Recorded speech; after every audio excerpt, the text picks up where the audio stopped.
Let me ask you about this news from OPEC, where they just announced that they're going to slash oil production by 2 million barrels per day. The fear now is that this will push up oil prices worldwide. But I'm wondering, just hearing this now, if you have any reaction to it and what this means for the proxy war going forward.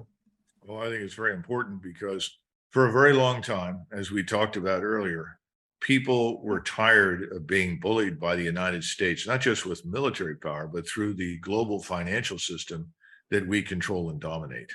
But this financial system that we built is both very effective, it's extremely beneficial to us, it's not easy to replace.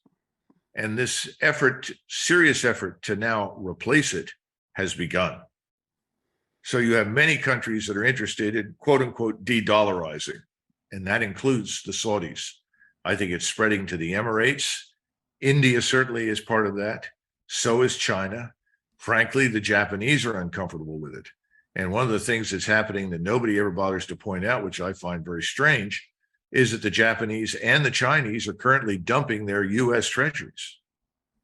That should be taken as a very serious matter, because the assumption is that people will always buy our debt, but that's no longer true.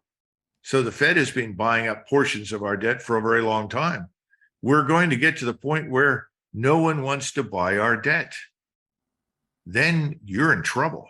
And the Saudis have made it very clear that they are happy to do business with the Russians in rubles, with the Chinese in yuan.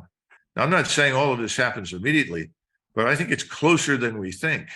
And I think we're going to see more and more alternatives to the current global financial system and its institutions emerge.